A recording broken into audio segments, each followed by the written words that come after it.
परमात्मने नमः। 29वां अध्याय देव दारुवन का वृतांत, अतिथि महात्मा में सुदर्शन मुनि का आख्यान तथा संन्यास धर्म का वर्णन।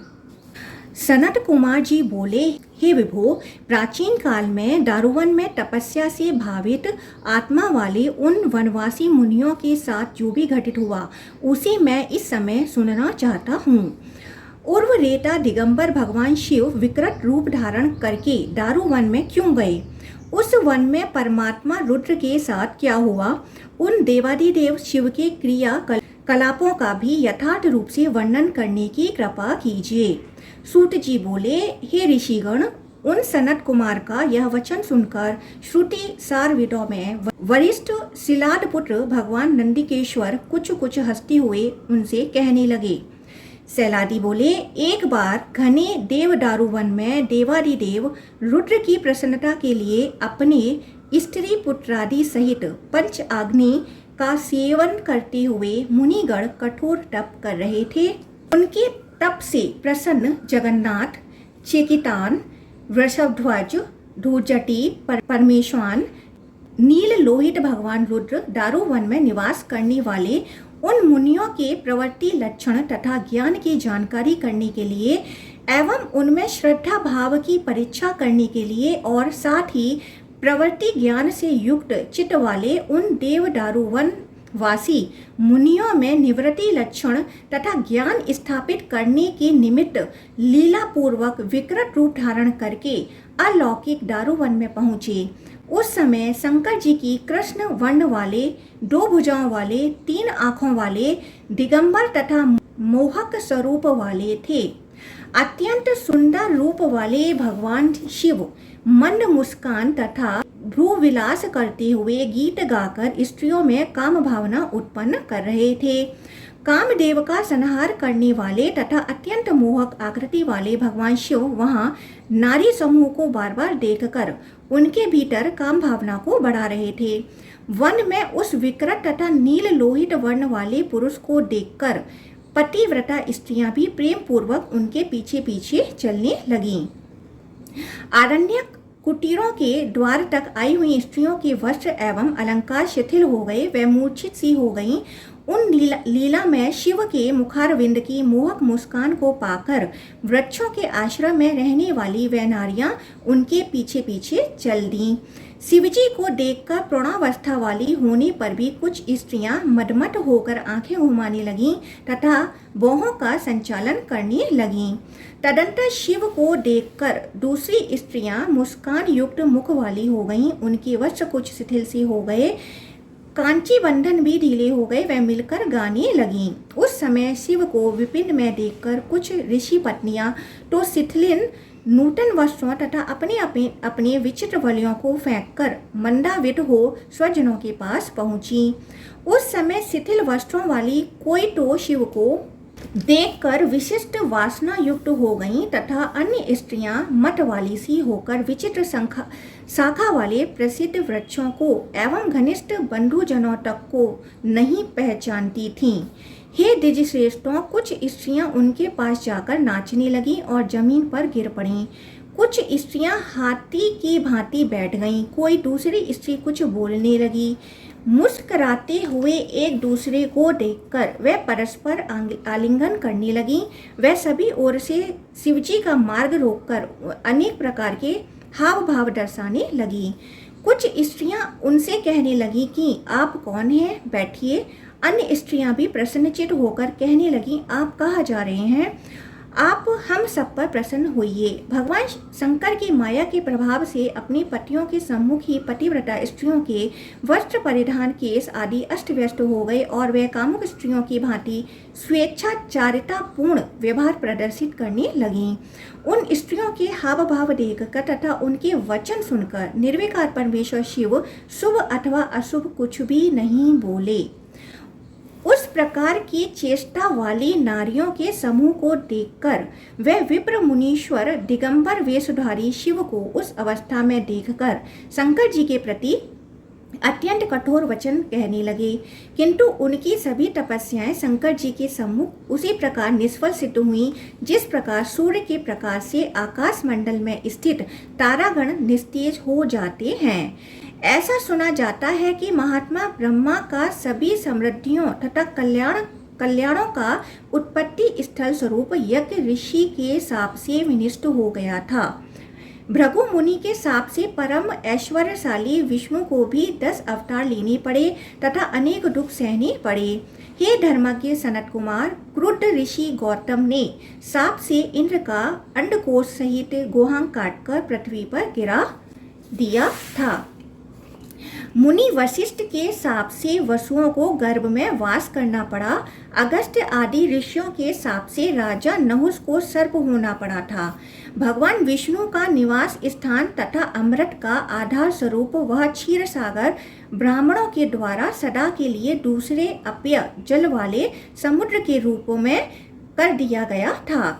जनार्दन भगवान विष्णु ने वाराणसीपुरी में पहुंचकर अभिमुक्तेश्वर देवाधिदेव त्र्यंबकेश्वर का दूध से अभिषेक करके परम श्रद्धा से युक्त होकर देह सन स्पर्श जन्य अमृत स्वरूप क्षीर द्वारा स्वयं उन मधुसूदन ने ब्रह्मा जी एवं मुनियों के साथ भगवान शिव को अभिषेक करके पूर्वव्रत क्षीर सागर को अपना निवास स्थान बनाया। महात्मा मांडव्य ने धर्म को स्थापित किया था। श्री कृष्ण की प्रेरणा से दुर्वासा आदि महात्माओं के द्वारा वृषिवंशी स्थापित हुए थे। महान आत्मा वाले दुर्वासा मुनि ने लक्ष्मण सहित श्री राम को शाप दे दिया और श्री युक्त वक्ष स्थल वाले विष्णु जी को भृगु मुनि का चरण प्रहार सहना पड़ा। देवादिदेव विरूपाक्ष उमापति शिव को छोड़कर ये तथा अन्य बहुत से लोग भी विप्रों ब्राह्मणों के वशवर्ती हुए हैं। उन्हीं शिव की माया से मोहित होने के कारण वे मुनिगण शंकर जी को नहीं जान पाए और अत्यंत कठोर वचन बोलने लगे। फिर भगवान शिव भी अंतर्धान हो गए। तत्पश्चात व्याकुल चित्त वाले वे मुनिगण प्रातःकाल होते ही उस दारुवन से ब्रह्मा जी के पास पहुँचे।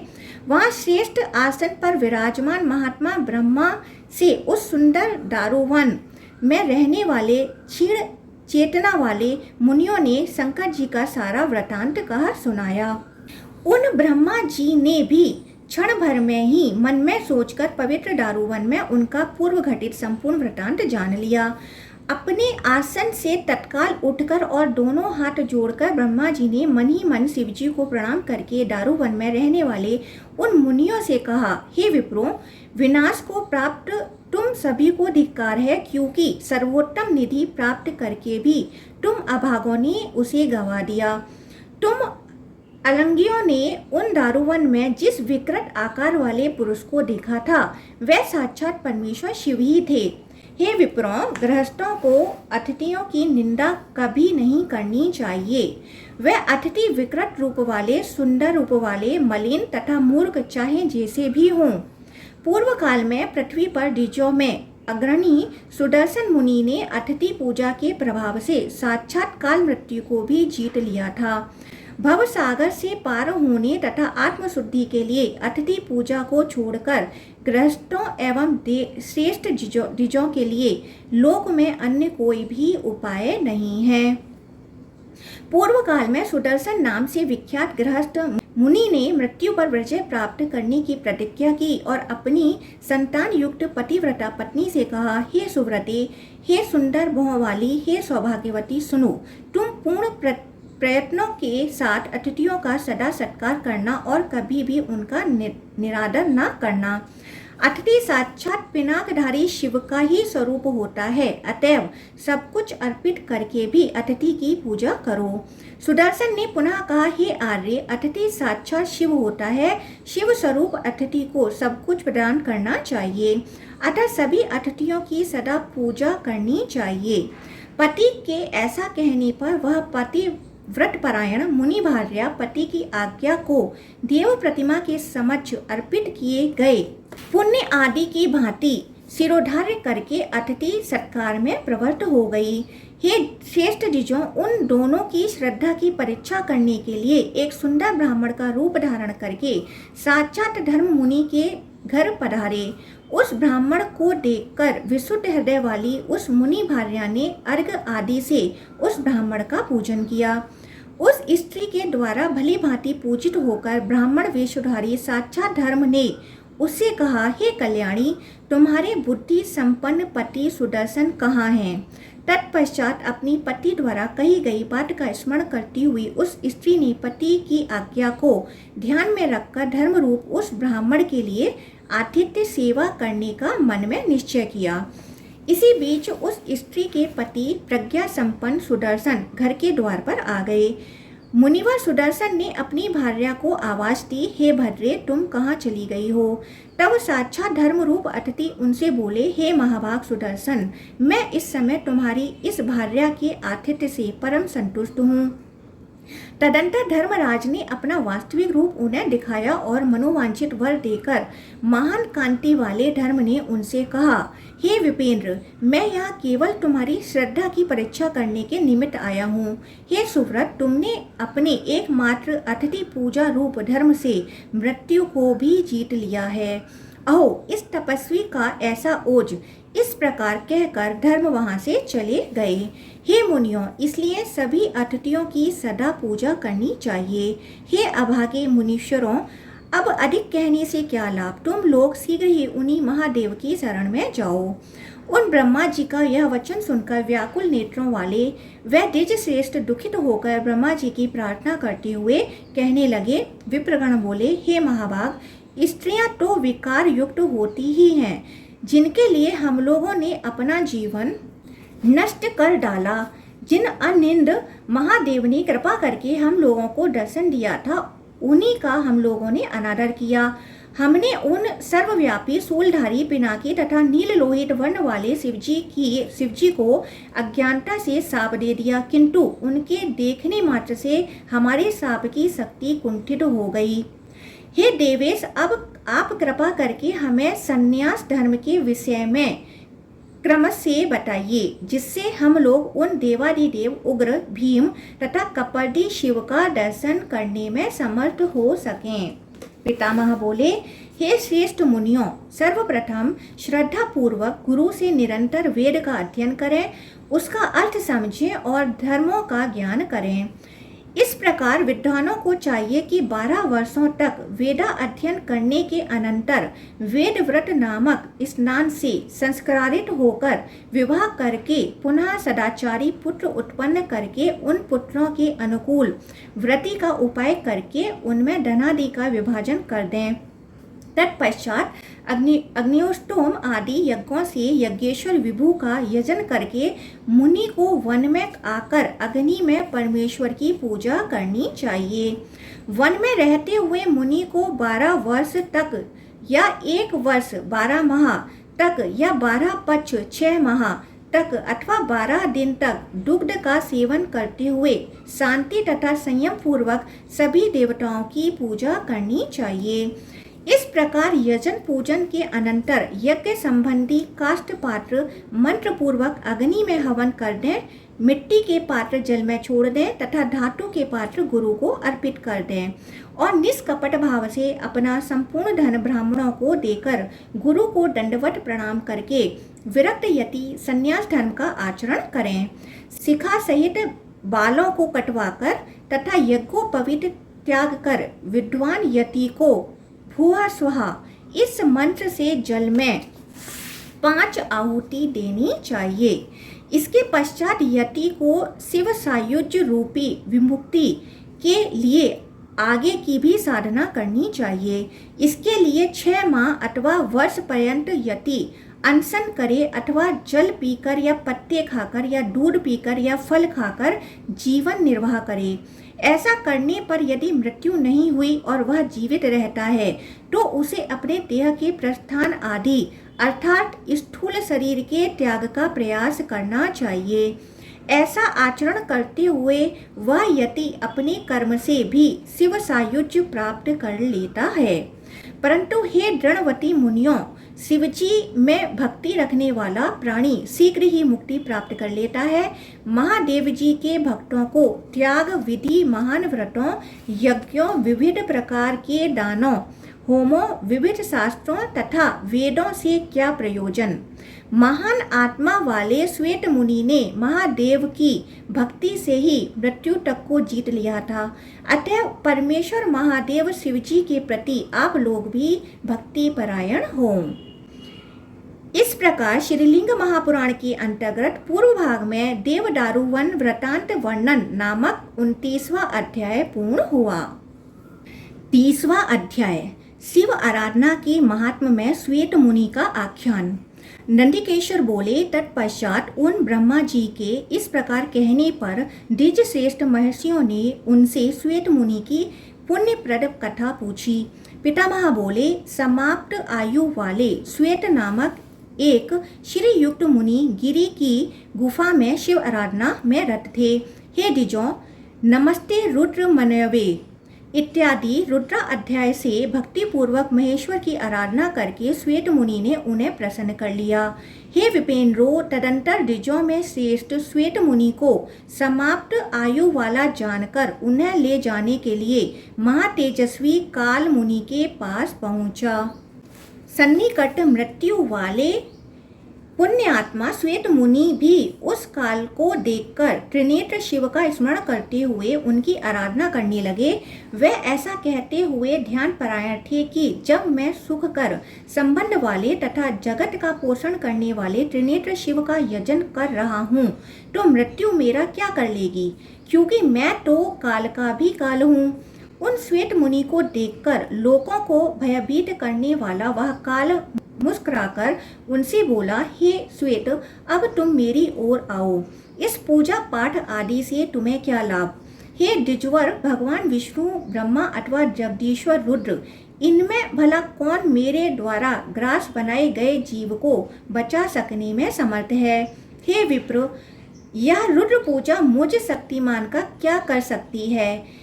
जिस किसी को भी ले जाने के लिए मैं उठ खड़ा होता हूँ उसे क्षण भर में यमलोक पहुंचा देता हूँ। हे मुने, क्योंकि तुम समाप्त आयु वाले हो चुके हो, अतः तुम्हें ले जाने हेतु मैं यहाँ आया हूँ। उस काल का वह धर्म मिश्रित भयावह वचन सुनकर मुनीश्वर श्वेत हाँ रुद्र, हाँ रुद्र, हाँ रुद्र कहकर विलाप करने लगे और अश्रु पूरित तथा व्याकुल नेत्रों से एवं कातर दृष्टि से शिवलिंग को निहारते हुए अत्यंत व्यग्र चित्त होकर उस काल से कहने लगे। श्वेत मुनि बोले, हे काल, तुम मेरा क्या बिगाड़ सकते हो, क्योंकि सभी देवताओं को उत्पन्न करने वाले हमारे स्वामी वृषभध्वज शंकर रुद्र इस लिंग में विराजमान हैं। विधि का विधान शिवजी के प्रति अतिशय भक्ति रखने वाले मुझ सदृश महात्माओं का क्या कर सकता है। अतएव हे महाबाहो, आप जिस प्रकार आए थे उसी प्रकार चले जाइए। तदंतर श्वेत मुनि का वैसा वचन सुनकर हाथ में पास धारण किए तीक्ष्ण दाढ़ों वाले भयंकर काल ने कुपित होकर सिंह के सदृश घोर गर्जना करते हुए तथा पास को बार बार फटकारते हुए काल प्राप्त मुनि को बांध दिया और पुनः उनसे कहा, हे विप्रसे, तुम श्वेत को यमलोक ले जाने के निमित्त मैंने बांध दिया है, किंतु तुम्हारे देवादिदेव रुद्र ने इस समय तुम्हारी क्या सहायता की। कहाँ शिव, कहाँ तुम्हारी भक्ति तथा पूजा, कहाँ पूजा का फल और कहाँ मैं एवं मेरा भय। हे श्वेत, अब तुम मेरे द्वारा बांध दिए गए हो। हे श्वेत, तुम्हारा महेश्वर रुद्र जो इस लिंग में स्थित है वह महादेव तो निश्चेष्ट है, तो फिर तुम उस महेश्वर की पूजा क्यों करते हो। तत्पश्चात मुनि का प्राण हरने के निमित्त आए हुए काल का संहार करने के लिए कामदेव के शत्रु दक्ष यज्ञ के विध्वंसक तथा त्रिनेत्र सदाशिव महादेव शंकर अपने नंदी गणेश्वरों और पार्वती सहित मुस्कुराते हुए शीघ्रतापूर्वक शिवलिंग में साक्षात प्रकट हुए। हे द्विजों, शिवजी को देखते ही उसी क्षण भय के कारण वह बलवान काल श्वेत मुनि के पास शीघ्र ही गिर पड़ा और काल का भी अंत करने वाले शिवजी को देखकर जोर से चिल्लाया, हे उत्तम विप्रों, मृत प्राय उस काल को शिवजी ने अपने कृपावलोक ने जीवन प्रदान कर दिया। सभी महान देवतागण तथा मुनि वृंद महेश्वर एवं माता पार्वती को प्रणाम करने लगे और हर्षित होकर उच्च स्वर में जय हो ऐसा बोलने लगे। नभोमंडल में स्थित देव समुदाय उन श्वेत मुनि तथा शंकर जी के सिर पर आकाश से अत्यंत सुंदर शीतल तथा सुगंधित पुष्पों की वर्षा करने लगे। तत्पश्चात शिलाद के पुत्र तथा शिवजी के अनुचर गणेश्वर नंदी जी की काल को मरा हुआ देखकर अत्यंत विस्मित हुए और उन्होंने अविनाशी महेश्वर शिव को प्रणाम कर उनसे कहा कि यह अल्प बुद्धि काल मर चुका है, अब आप इस काल और मुनि दोनों पर अनुग्रह कीजिए। तत्पश्चात क्षण भर में ही मृत होकर पृथ्वी पर गिरे काल को देखकर उसके तथा द्विज श्रेष्ठ श्वेत दोनों के ऊपर अनुग्रह करके भगवान शंकर तत्काल गुप्त शरीर में समाविष्ट हो गए। अतः हे द्विजों, सभी को मोक्ष तथा भोग प्रदान करने वाले मृत्युंजय महादेव की भक्ति पूर्वक पूजा करनी चाहिए। हे मुनियों, अधिक क्या कहूँ, संन्यास धर्म का पालन करते हुए परम श्रद्धा के साथ उन महादेव की आराधना करने से तुम सब संताप रहित हो जाओगे। नंदीश्वर बोले, हे सनत कुमार जी, तत्पश्चात उन ब्रह्मा के इस प्रकार कहने पर ब्रह्मावेता मुनिगण बोले, हे देव, आप प्रसन्न हो और हमें बताएं कि किस तपस्या, किस यज्ञ अथवा किन व्रतों से पिनाकधारी देवेश्वर रुद्र के प्रति हम लोगों में भक्ति उत्पन्न होगी तथा हम द्विजगण शिव भक्त हो सकेंगे। ब्रह्मा जी बोले, हे मुनिवरों, दान तप विद्या यज्ञ होम व्रत वेदाध्ययन शास्त्र परायण योग साधन तथा इंद्रिय नियंत्रण आदि उपायों से शिव भक्ति संभव नहीं है। केवल उनकी कृपा से ही जगत के परम कारण महादेव के प्रति वह भक्ति उत्पन्न होती है। इसके बाद उन ब्रह्मा का वचन सुनकर परिश्रांत हुए उन सभी श्रेष्ठ ऋषियों ने स्त्री तथा पुत्रों सहित ब्रह्मा जी को प्रणाम किया। अतएव हे सनत कुमार, यह शैवी भक्ति धर्म काम अर्थ तथा सभी सिद्धियां प्रदान करने वाली है और सभी प्रकार की मृत्यु से विजय दिलाने वाली है। यह शिव भक्ति मुनि दधीची के लिए विजयदायिनी सिद्ध हुई थी। पूर्व काल में दधीची मुनि ने शिव की भक्ति से ही देवताओं सहित सर्वशक्तिमान विष्णु को जीतकर अपने चरण से राजा छुप पर प्रहार किया और अपनी हड्डियों में वज्रत्व प्राप्त कर लिया था। महादेव की आराधना से मैंने भी मृत्यु पर विजय प्राप्त कर ली है और जिस प्रकार मैंने मृत्यु को जीता है उसी प्रकार मृत्यु के मुख में गए मुनीश्वर श्वेत ने भी शिवजी की कृपा से मृत्यु को जीत लिया था। इस प्रकार श्रीलिंग महापुराण के अंतर्गत पूर्व भाग में शिव आराधन महिम वर्णन नामक 30वां अध्याय पूर्ण हुआ। 31वां अध्याय देवदारू वन निवासी मुनिगणों द्वारा शिव आराधना। सनत कुमार बोले, हे प्रभु, देवदारू वन के निवासी तपस्वी गण भगवान शिव के अनुग्रह से किस प्रकार उन महादेव के शरण को प्राप्त हुए, कृपा करके मुझे बताएं। सैलादी बोले, स्वयंभू भगवान ब्रह्मा ने देवदारू वन में निवास करने वाले तथा अपनी तपस्या से अग्नि तुल्य प्रभाव वाले उन महाभाग मुनियों से कहा। पितामह बोले, इन भगवान महादेव महेश्वर को अवश्य जानना चाहिए, क्योंकि उनसे बढ़कर कोई भी ऐसा पद नहीं है जो प्राप्त करने योग्य हो। वही समस्त देवताओं, ऋषियों तथा पितरों के प्रभु हैं। हजार युगों के अंत में प्रलय काल आने पर वही भगवान शिव काल बनकर सभी देहधारियों का संहार करते हैं और एकमात्र ये भगवान शिव ही अपने तेज से सभी प्रजाओं का सृजन करते हैं।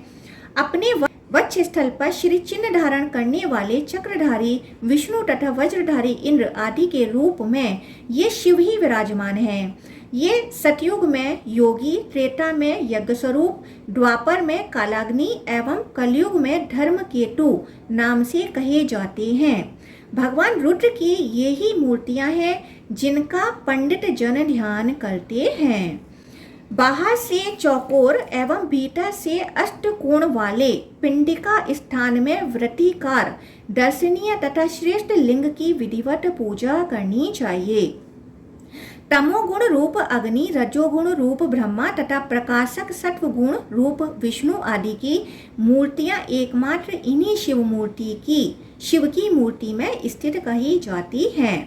जीव के भीतर समाधि योग से स्थित जो शिव रूप हैं वही ब्रह्मा हैं। अतएव क्रोध को जीत लेने वाले तथा इंद्रियों को वश में रखने वाले उत्तम विप्रगण विधान के अनुसार सभी लक्षणों से युक्त लिंग बनाकर अविनाशी देवादिदेव ईशान एवं सबके स्वामी शिव की आराधना करते हैं।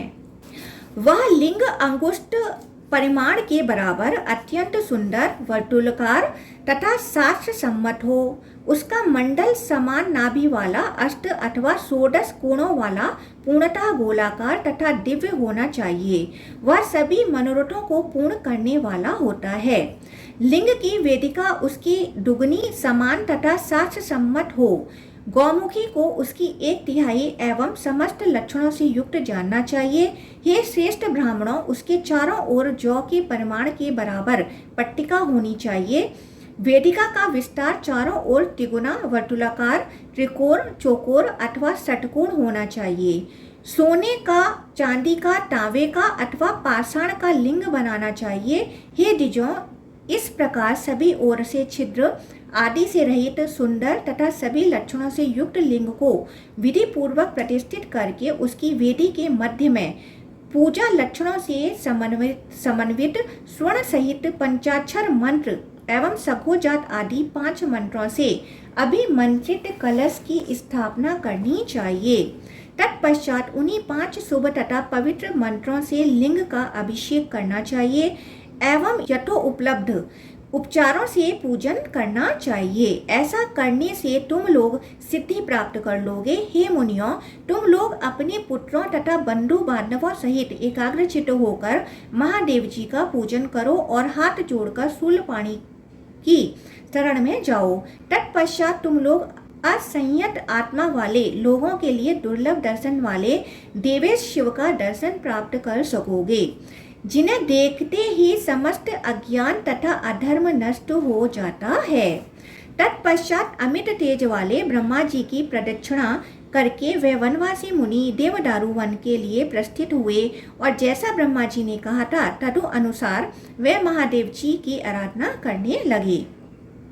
कुछ मुनि विचित्र प्रकार के इष्ट मंडलों पर, पर्वतों की गुफाओं में, नदियों के पवित्र तथा एकांत तटों पर, कुछ मुनि शैवाल पर विराजमान होकर, कुछ मुनि जल के भीतर बैठकर, कोई दर्भ सैया बिछाकर, कोई अपने पैरों के अंगूठे के अग्रभाग पर स्थित होकर, कोई दांतों को ही उलूक बनाकर उनसे पिसे अन्न को खाकर, कुछ पाषाण पर पिसे अन्न को ही खाकर, कुछ वीरासन में बैठकर, कुछ मृग चर्म परायण होकर इस प्रकार तपस्या तथा पूजन के द्वारा उन महाबुद्धिमान मुनियों ने समय व्यतीत किया। इस प्रकार उन मुनियों को तप करते हुए 1 वर्ष पूर्ण होने पर, वसंत ऋतु आने पर परमेश्वर शिव अपनी दया से उन भक्तों पर अनुग्रह करने के निमित्त कृत युग में हिमालय के उस पर्वत पर स्थित देवदारू वन में प्रसन्नता पूर्वक आए। उस समय वे भस्म धूलि से भूषित शरीर वाले, दिगंबर वेश वाले, विकृत स्वरूप वाले, उन्मुख जलता हुआ काष्ठ धारण किए हुए व्यग्र हस्त वाले तथा रक्त पिंगल नेत्रों वाले थे। वे कभी रौद्र रूप में हंसते थे, कभी विस्मित होकर गाते थे, कभी श्रृंगार नृत्य करते थे तथा कभी रोते थे। इस रूप में वे आश्रमों में बार बार भिक्षा मांगते हुए इधर उधर घूमने फिरने लगे। इस प्रकार की माया रचकर महादेव जी उस वन में आए हुए थे। तदंतर वे सभी महाभाग मुनिगण अपनी स्त्रियों, पुत्रों तथा बंधु बांधवों सहित शुद्ध जल, विविध पुष्प मालाओं, धूप गंध आदि उपचारों से महादेव जी का एकाग्रचित्त होकर पूजन करके उनकी स्तुति करने लगे। पुनः वह सभी मुनि मधुर वाणी में भगवान शिव से बोले, हे देव देवेश, हम लोगों ने मन वचन तथा कर्म से जो भी आपके प्रति किया है वह सब अज्ञानता वश किया है, अतएव आप सभी अपराधों को क्षमा कीजिए। हे हर, आपके चरित्र अत्यंत अद्भुत गुण तथा कठिन है। वह चरित्र ब्रह्मा आदि देवताओं के लिए भी दुर्गे हैं।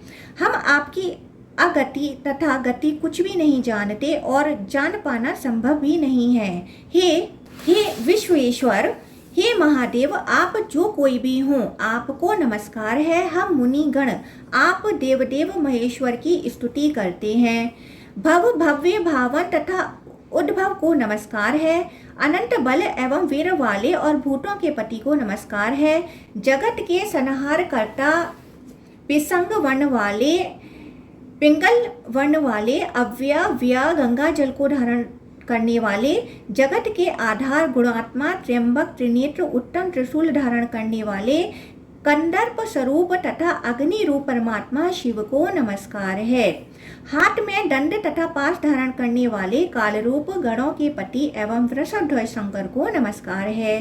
वेद मंत्रों में प्रधान रूप से निरूपित तथा शत जिह्वा वाले आप शिव को नमस्कार है। हे देव, भूत भविष्य तथा वर्तमान जो कुछ भी है एवं स्थावर जंगम में यह संपूर्ण जगत आपकी ही देह से उत्पन्न हुआ है। आप ही जगत का पालन तथा संहार करते हैं, अतएव हे भगवान, आपका मंगल हो और आप हम पर प्रसन्न हो। ज्ञान अथवा अज्ञान में मनुष्य जो कुछ भी करता है वह सब स्वयं आप परमेश्वर ही अपनी योग माया से संपन्न करते हैं। इस प्रकार तपस्या से युक्त वे मुनिगण पुलकित अंतरात्मा से शिवजी का स्तवन करके उनसे याचना करने लगे कि हे भगवान, हम लोगों ने आपको पहले जिस रूप में देखा था उसी रूप में आपका दर्शन करना चाहते हैं। तब उनकी स्तुति से प्रसन्न मन वाले प्रभु शिव ने अपना त्रिनेत्र रूप दिखाने के लिए उन्हें दिव्य दृष्टि प्रदान की। देव दारुवन में निवास करने वाले उन मुनियों ने उस प्राप्त दिव्य दृष्टि से 3 नेत्र वाले देवादिदेव शिव का दर्शन करके पुनः उनकी स्तुति की। इस प्रकार श्रीलिंग महापुराण के अंतर्गत पूर्व भाग में मुनिकृत शिव श्रोत वर्णन नामक 31वां अध्याय पूर्ण हुआ।